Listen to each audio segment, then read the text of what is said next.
Hello everyone, आप सभी का हमारे इस ऑफिशियल यूट्यूब प्लेटफॉर्म पर स्वागत है। हम इस प्लेटफॉर्म पे आप सभी के लिए एक टॉपिक बेस्ड लेक्चर सीरीज लेकर आए हैं, जिसमें हमने सबसे पहले क्लासिकल मैकेनिक्स का एक बहुत ही important topic special theory of relativity को सिलेक्ट किया है। ये जो टॉपिक है आपके सभी competitive exam like IIT JAM, JEST, CSIR NET, TIFR या गेट के पॉइंट ऑफ व्यू से ये बहुत इंपॉर्टेंट है।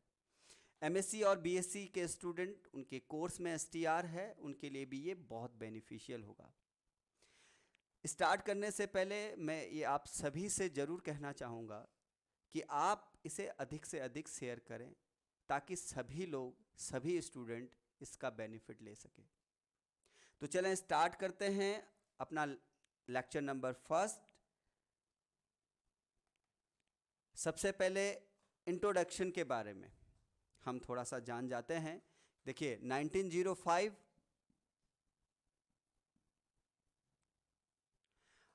अल्बर्ट आइंस्टाइन ने 1905 में एक रिसर्च पेपर पब्लिश किया, जो किस टॉपिक पर था? On the electrodynamics of moving bodies. Electrodynamics of moving bodies पर उन्होंने जब अपना रिसर्च पेपर पब्लिश किया 1905 में, तो उसके बाद जो फंडामेंटल ऑफ फिजिक्स और नेचर लॉ के प्रति जो हमारी अंडरस्टैंडिंग थी, वो पूरी की पूरी चेंज हुई। क्या चेंजेस हुए? क्या हमारी पहले हमारी अंडरस्टैंडिंग थी लॉ ऑफ फिजिक्स के लिए, बाद में हमें क्या चेंज करना पड़ा, या हमारी जो सोच है वो किस तरफ ले गए इस पेपर के बाद? ये तो हम जैसे जैसे सीरीज़ को आगे बढ़ाएंगे, जैसे जैसे लेक्चर्स को आगे बढ़ाएंगे, तो ये सब हम समझते जाएंगे। बात करते हैं ओरिजिन की। तो ओरिजिन क्या है एसटीआर का? तो ओरिजिन है analysis of Maxwell equation. Electrodynamics में जो मैक्सवेल इक्वेशन है, उनका एनालिसिस डिफरेंट फ्रेम में किया गया, और उनके आधार पर ही पोस्टुलेट ऑफ एसटीआर आपको मिले हैं। उनको हम पढ़ेंगे अपने जो अपकमिंग हमारे लेक्चर्स हैं उनके अंदर। ठीक है, तो अब इसे स्टार्ट करें उससे पहले कुछ फंडामेंटल कॉन्सेप्ट जिनके बारे में हमें जानकारी होनी चाहिए। जैसे अगर हम बात करें तो फ्रेम ऑफ रेफरेंस किसे कहते हैं? अगर हम फ्रेम ऑफ रेफरेंस को समझना चाहें तो क्या है? देखो, अ प्लेस और coordinate from where observation are made is called frame of reference. Frame of reference के जो टाइप हैं वो दो हैं। एक है इनर्शियल फ्रेम ऑफ रेफरेंस और एक है non inertial frame of reference. Inertial means law of inertia hold करेगा, और नॉन इनर्शियल मीन्स यहाँ पर लॉ ऑफ इनर्शिया होल्ड नहीं करेगा। तो अगर हम बात करें कि हमने जो टाइप देखा फ्रेम ऑफ रेफरेंस का, तो अगर हम उसके टाइप की बात करें तो सेंटर पे एक लॉ है। इसके सेंटर पे जो एक लॉ होगा वो है न्यूटन्स फर्स्ट लॉ। क्या है? Newton's first law. ध्यान दीजिए, न्यूटन्स फर्स्ट लॉ, जिसे हम कहते हैं law of inertia. Law of inertia क्या कहता है? Law of inertia, law of inertia कहता है कि अगर कोई ऑब्जेक्ट और अ पार्टिकल अगर वो रेस्ट पर है या वो किसी डायरेक्शन में चल रहा है, तो वो तब तक अपनी अपनी वेलोसिटी चेंज नहीं करेगा जब तक उस पर एक्सटर्नल फोर्स ना लगे। जैसे अगर हम यहाँ कहें कि ये ऑब्जेक्ट है और ये रेस्ट पे है, तो जो F है, F जो एक्सटर्नल है, क्योंकि ये चेंज नहीं हो रहा रेस्ट पे है, तो वो ज़ीरो है। और अगर हम ma देखें तो ये एक्सेलरेशन क्या होगा? इसका ज़ीरो होगा। इसका मतलब v क्या है? कांस्टेंट। v क्या है? कांस्टेंट। v कांस्टेंट या तो कोई मोशन कर रहा है किसी पर्टिकुलर डायरेक्शन में, तो वो करता रहेगा जब तक कि उस पर कोई एक्सटर्नल फोर्स ना लगे। अगर कोई रेस्ट में है तो वो रेस्ट में ही रहेगा कि जब तक उस पर कोई एक्सटर्नल फोर्स ना लगे। और ऐसा है भी, क्योंकि अगर वेलोसिटी को चेंज करना है तो कोई एक्सटर्नल फोर्स तो चाहिए। समझ में आ रही है बात? तो अगर हम इसके टाइप की बात कर रहे हैं तो उसके सेंटर में है न्यूटन्स फर्स्ट लॉ। उसके आधार पे हम कह रहे हैं inertial frame of reference and non inertial frame of reference. तो वैसे अगर मान लीजिएगा, मान लो कोई हमारे पास कोई एक्सेस सिस्टम है, जैसे ये कोई एक्सेस है, एक्स एक्सेस वाई एक्सेस, ये एक्स है, ये वाई है और ये जेड। कोई चीज़ रेस्ट पर है या मोशन में है, उसको समझने के लिए अगर हम उसे कहें कि किसको कहें कि रेस्ट पर है, मोशन पे है, तो मान लो ये एक्स वाई जेड ये कोऑर्डिनेट है, कोऑर्डिनेट सिस्टम है, और इसके साथ हम एक वॉच यहाँ रख दें, एक घड़ी यहाँ पर रख दें, तो मतलब हम दो स्केल देख के चल रहे हैं यहाँ पर। अगर हम एक लेंथ स्केल की बात करें, दो चीज़ें हमें चाहिए, और हमें एक हम करें टाइम स्केल की बात, तो इसे कहते हैं फ्रेम ऑफ रेफरेंस। क्योंकि अगर हम कुछ चीज़ यहाँ ऑब्जर्वेशन कर रहे हैं तो उसके लिए हमें लेंथ स्केल चाहिए होगा और टाइम स्केल चाहिए होगा। मान लो कोई चीज़ मोशन में है, मान लीजिएगा आप कहीं पर किसी फ्रेम ऑफ रेफरेंस पे हैं और कोई चीज़ आपकी तरफ आ रही है, तो आप बोलोगे कि वो मोशन में है, इसका मतलब उसका जो डिस्टेंस है वो क्या हो रहा है, टाइम के साथ साथ वो कम हो रहा है, तो आप बोलोगे कि वो आपकी तरफ आ रहा है। ठीक है, तो हम इसको कहते हैं, अगर हमारे पास लेंथ स्केल और टाइम स्केल है, इसी को कहा जाता है frame of reference, frame of reference. ठीक है, आप समझ गए इसको, फ्रेम ऑफ रेफरेंस। अब फ्रेम ऑफ रेफरेंस को और डिटेल में पढ़ें, उसके लिए हमें ना कुछ बातें वो पहले अपने माइंड में फिट करनी है और उसी के आधार पे इसको समझना है। वो बातें क्या क्या है, या वो जो पॉइंट्स हैं वो क्या क्या है, वो हैं,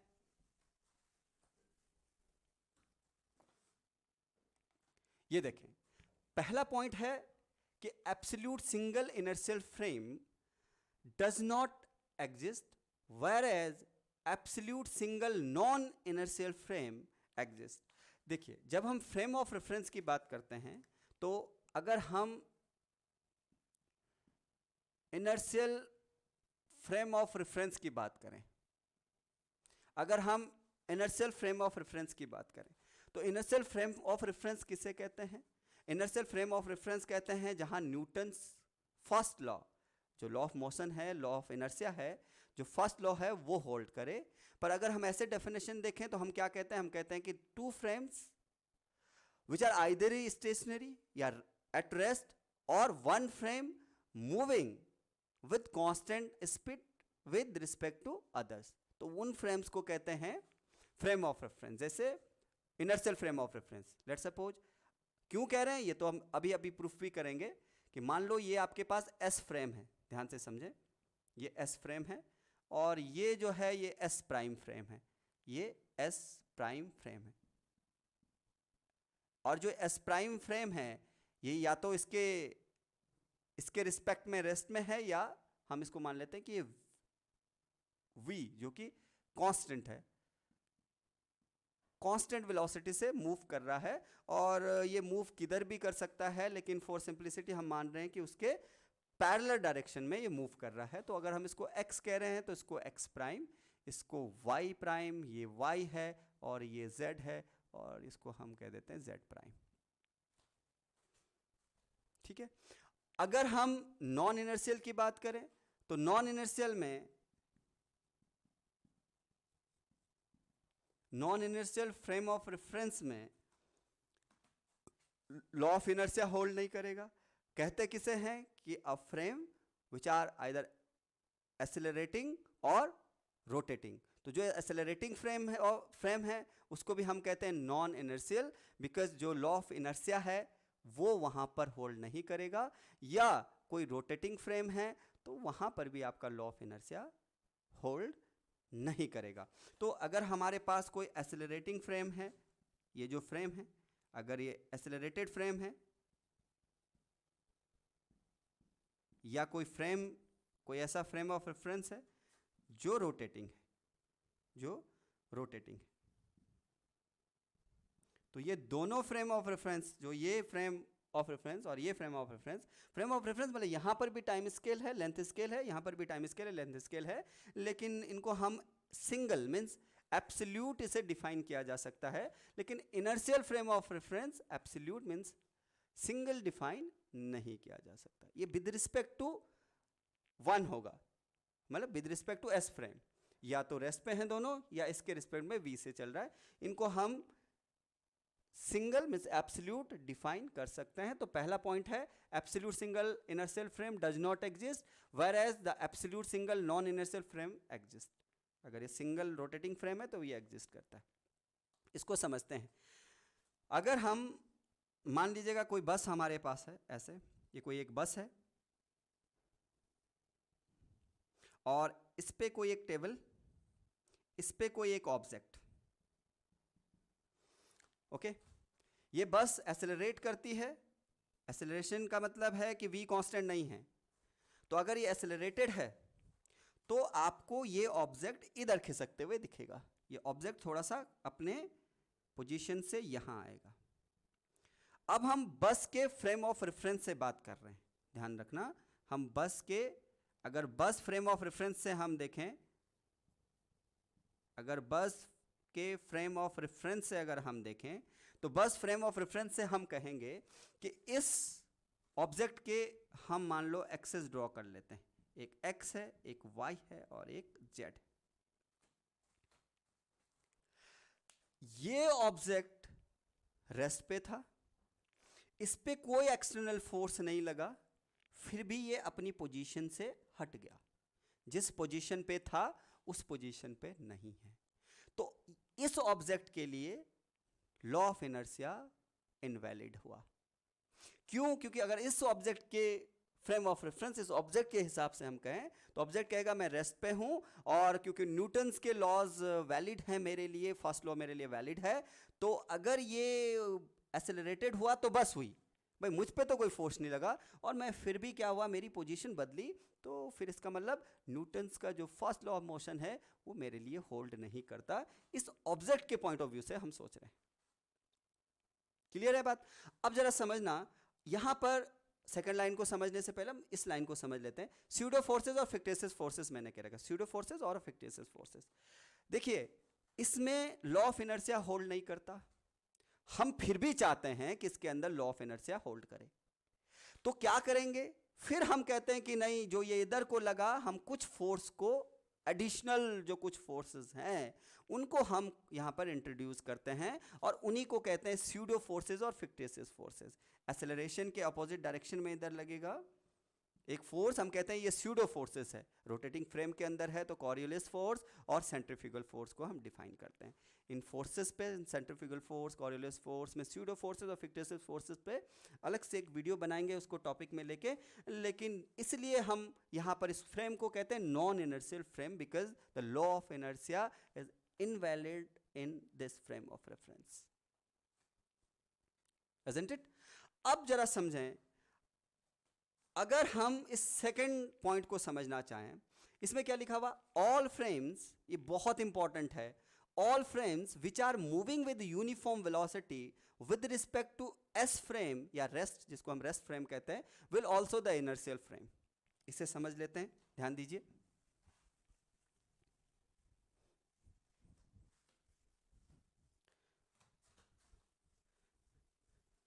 इनर्शियल फ्रेम या इनर्शियल ऑब्जर्वर कितने हो सकते हैं वो भी हम अभी समझेंगे।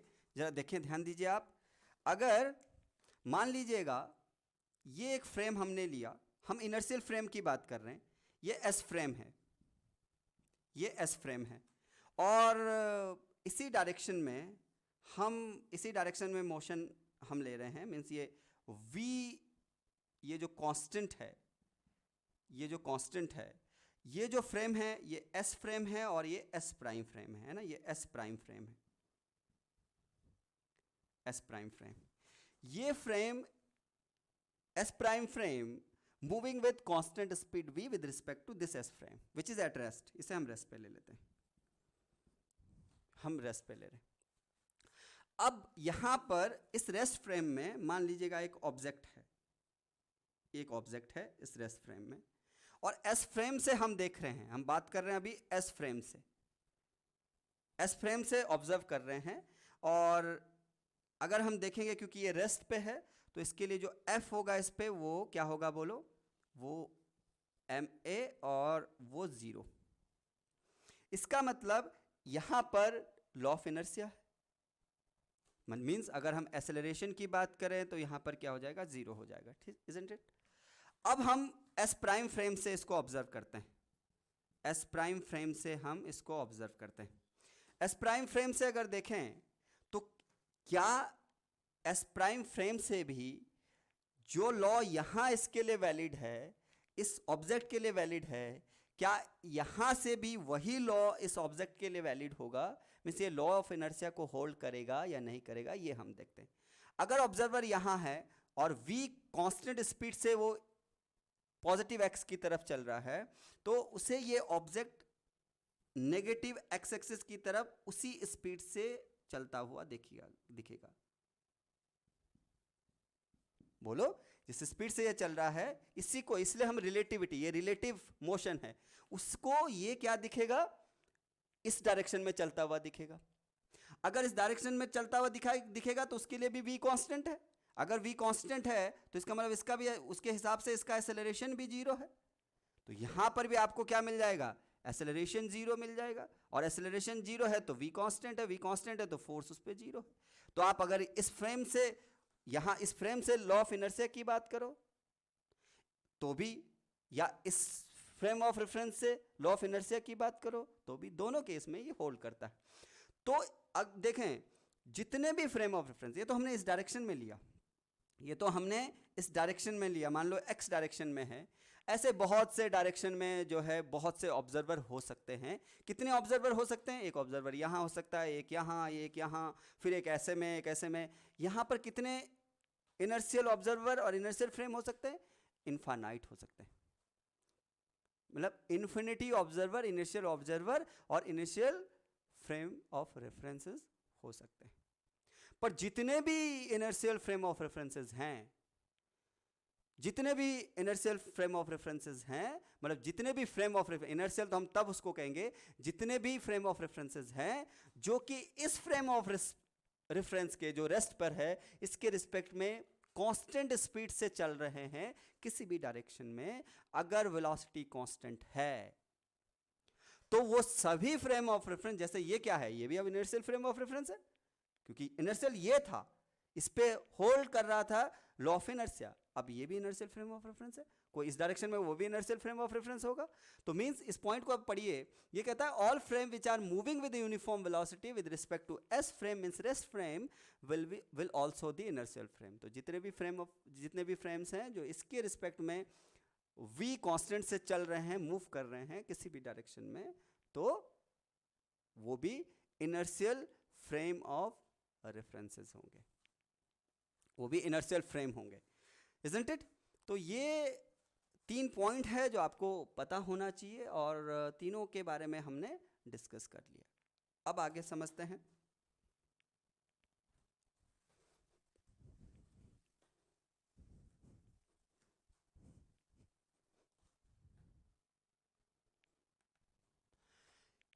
इवेंट्स के बारे में, कि इवेंट्स क्या है।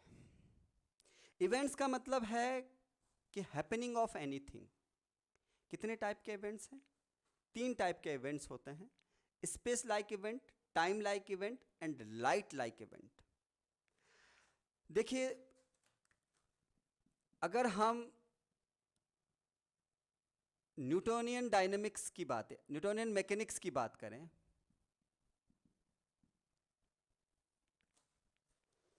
तो हम लोग क्या मानते हैं, मान लीजिएगा ये एस फ्रेम है,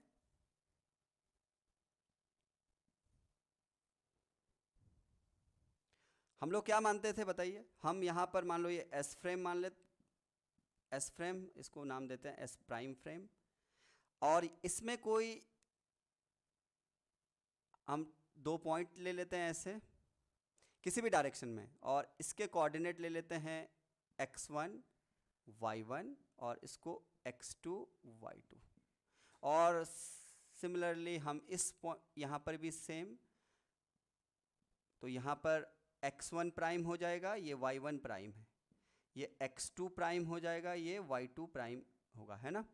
अब जरा देखें, यहाँ पर हमें क्या चाहिए, हमें इंटरवल चाहिए। कौन सा इंटरवल चाहिए, हमें स्पेस, जो हमारे पास यहाँ पर क्योंकि x और y है, ये हम x लेके चल रहे हैं, ये हम y लेके चल रहे हैं, और ये हम एक्स वाई जेड लेके चल रहे हैं, और ये भी एक्स वाई और जेड। अगर जेड लेके चल रहे हैं, जेड एक्सिस हम, तो ये बनेगा जेड, ये Z1 बनेगा, और ये sorry x1 y1 Z1, x2 y2 Z2, क्योंकि हम जेड एक्सिस 2 डायमेंशन में लेंगे तो x और y, अगर 3 डायमेंशन में ले रहे हैं तो आप यहाँ पर एक z भी लिख लें, है ना, कोई जो पॉइंट्स आप लेके चल रहे हो, तो Z2 बार, और यहाँ पर भी बन जाएगा Z1 बार। 3 डायमेंशन में हम डिस्टेंस देखना चाह रहे हैं इन स्पेस कोऑर्डिनेट। तो ये जो आप देखोगे, ये क्या है, सेपरेशन बिटवीन द 2 पॉइंट्स। ये separation between the 2 points will be what, अगर हम डेल्टा आर स्क्वायर इसको लिखें, अगर हम इसको डेल आर स्क्वायर लिखें, तो ये क्या हो जाएगा, देखो ये बनेगा x2 माइनस x1 का whole square, y2 minus y1 का whole square, z2 minus z1 का होल स्क्वायर। अगर हम डेल्टा आर स्क्वायर देखें, और इसको और कैसे लिख सकते हैं जरा देखें, इसको लिख सकते हो delta x square delta y square plus delta z square.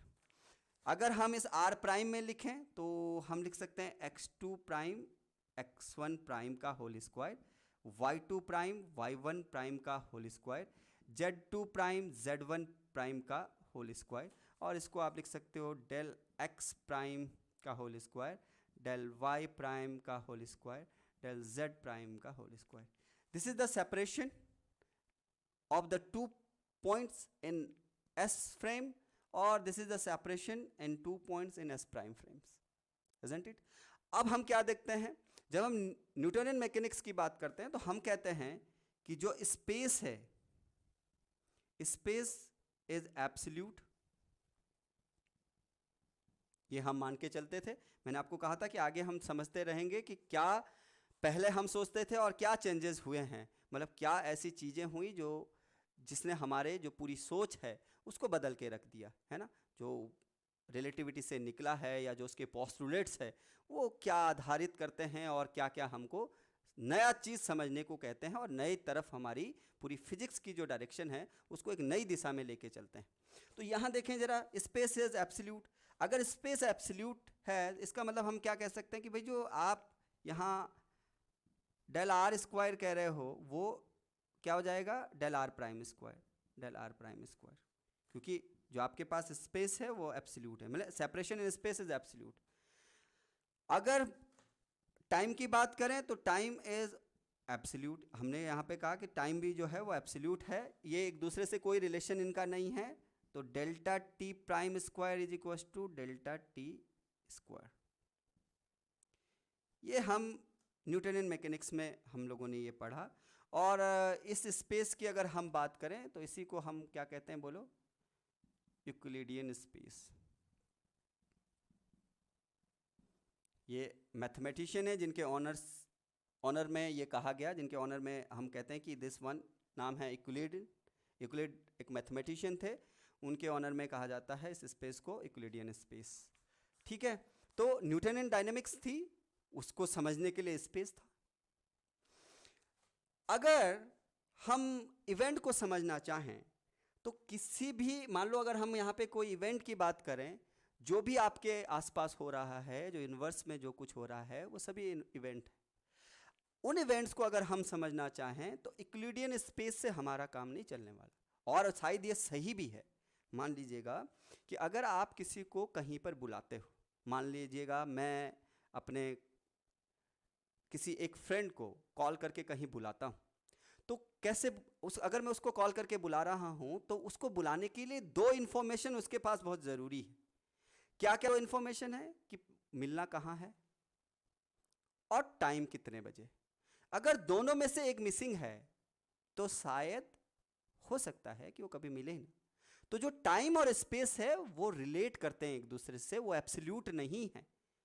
और यही हमको अभी जो एस टी आर के जो पोस्टुलेट हम पढ़ेंगे उससे समझेंगे भी, और यही एक नई दिशा है जो पूरी फिजिक्स को एक नई दिशा की तरफ ले जाता है। और इतनी इम्पॉर्टेंट और महत्वपूर्ण और इतनी रोचक जो आपके पास थ्योरी है एस टी आर, इसको हम पढ़ने जा रहे हैं। अब जरा सब समझे, उसी इवेंट्स को अगर हम क्लासिफाइड करें तो हम कहते हैं स्पेस लाइक, टाइम लाइक और लाइट लाइक।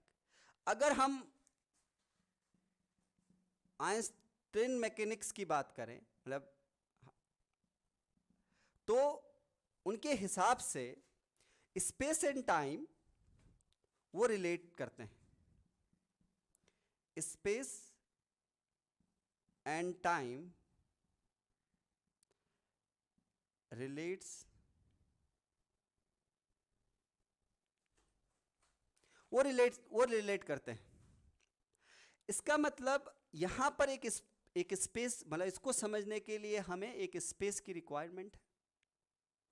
उस स्पेस में क्या क्या होना चाहिए, तो अगर उस स्पेस की बात अगर हम करें तो उसमें होना चाहिए, देखो, 3 डायमेंशन, तो कोऑर्डिनेट स्पेस हो, 3 डायमेंशन तो कोऑर्डिनेट हो, ठीक है, 3 dimension coordinate plus 1 dimension time. तो ये क्या बना, ये बना 4 डायमेंशन स्पेस, 4 डायमेंशन स्पेस। और इसी को कहते हैं मिन्कॉस्की स्पेस। कुछ लोग कहते हैं world space,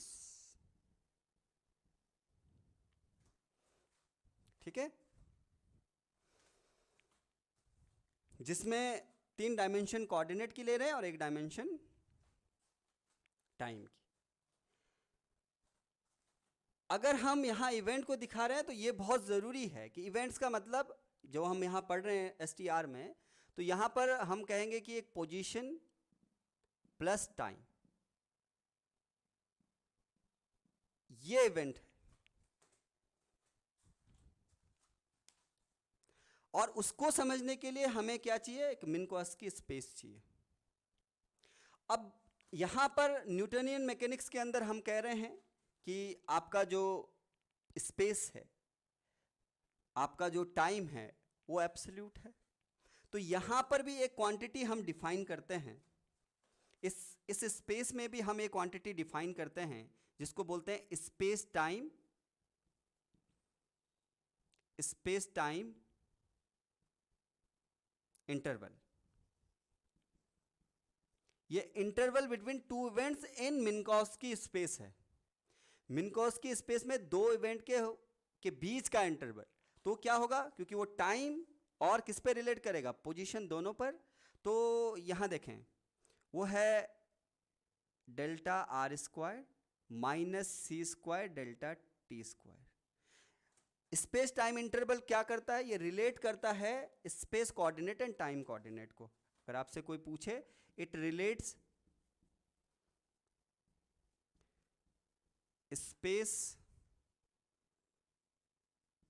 and time, space coordinate and time, और इसको कहते हैं स्पेस टाइम इंटरवल। ये जो क्वांटिटी है स्पेस टाइम इंटरवल, ये क्या है, ये एब्सोल्यूट क्वांटिटी है। ये जो क्वांटिटी है ये क्या है, एब्सोल्यूट क्वांटिटी है। और इसको हम बाद में आगे प्रूव भी करेंगे कि जो क्वांटिटी है ये इनवेरिएंट क्वांटिटी है। तो अब जो ये हमारे पास आया स्पेस टाइम इंटरवल, ये पॉजिटिव हो सकता है, it may positive, may negative and may zero. और उसी के आधार पर जब हम कह रहे हैं कि इट मे पॉजिटिव, नेगेटिव और जीरो, उसी के आधार पर हम क्या करते हैं, इवेंट को क्लासिफाइड करते हैं स्पेस लाइक, टाइम लाइक और लाइट लाइक में। तो space time interval delta r square c square delta t square में पॉजिटिव, नेगेटिव एंड जीरो। और इसी के आधार पे हम बोलते हैं कि स्पेस लाइक, टाइम लाइक और लाइट लाइक इवेंट है। जैसे कि अगर हम केस फर्स्ट ले लें,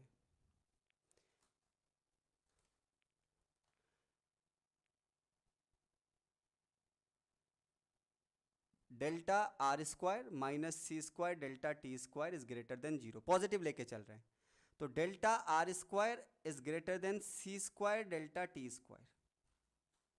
अगर ये कंडीशन सेटिस्फाई हो रही है तो इसका मतलब इस इवेंट को जो इवेंट्स इस कंडीशन को सेटिस्फाई करेंगे उन इवेंट्स को कहते हैं स्पेस लाइक इवेंट्स। ये हैं स्पेस लाइक इवेंट्स।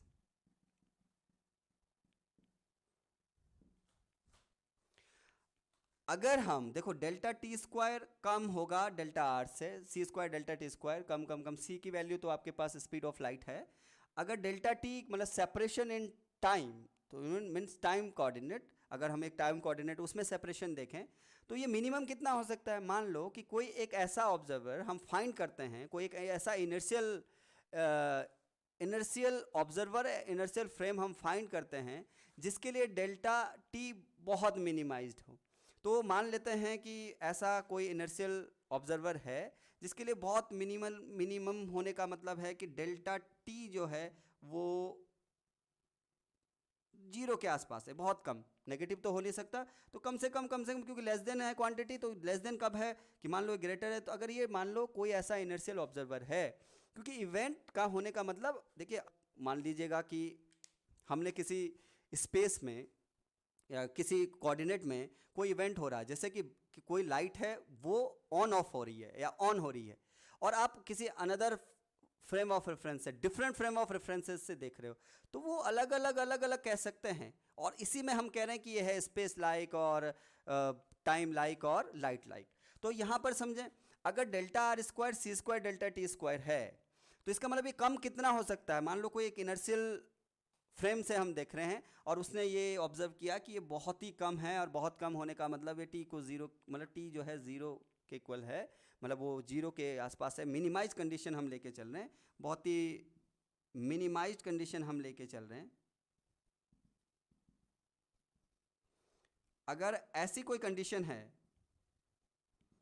तो हम उस समय क्या कह सकते हैं, हम कह सकते हैं कि two physical events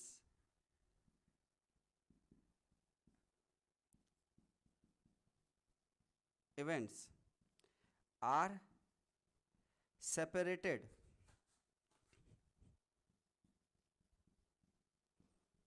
separated in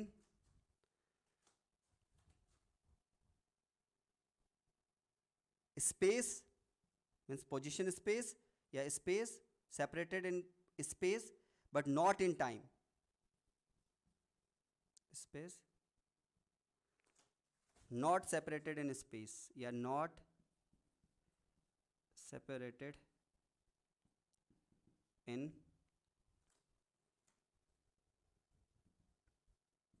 time। Clear?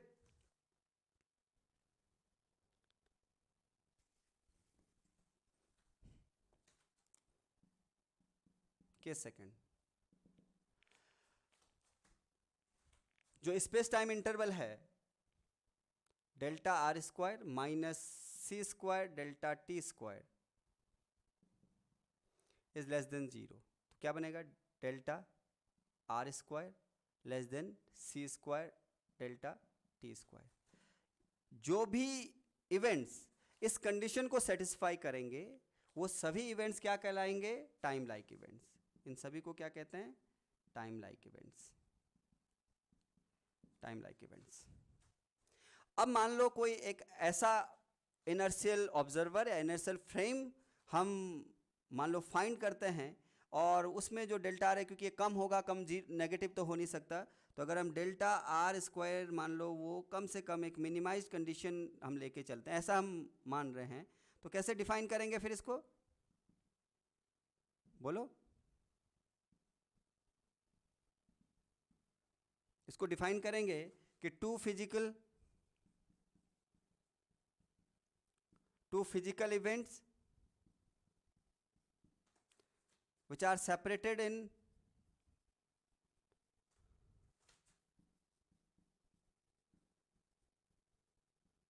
in time coordinate,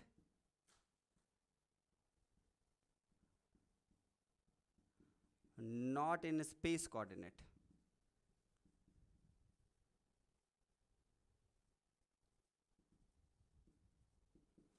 clear है? नेक्स्ट देखिए, अगर हम इसका केस थर्ड बनाएं तो केस थर्ड है कि ये जीरो के इक्वल होगा।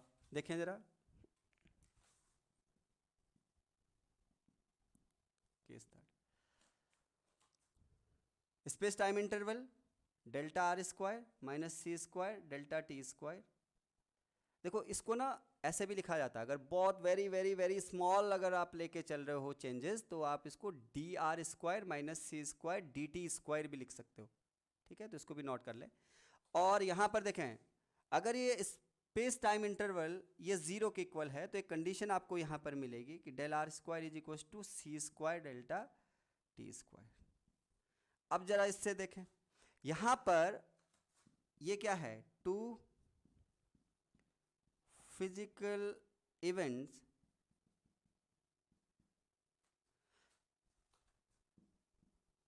happens such a way that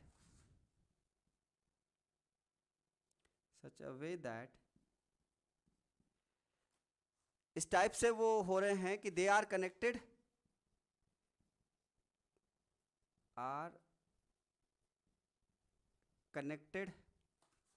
bye अ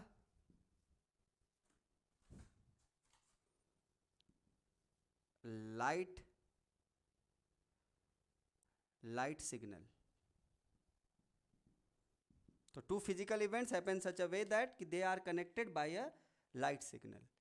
कि अगर ये देखिए डेल्टा आर स्क्वायर और डेल्टा टी स्क्वायर अगर ये इक्वल है, तो इसका मतलब वो ऐसे इवेंट है जो कि किससे कनेक्टेड हैं, एक सिग्नल से कनेक्टेड हैं, और जिनकी जो उसकी जो स्पीड है वो क्या है, लाइट, स्पीड ऑफ लाइट।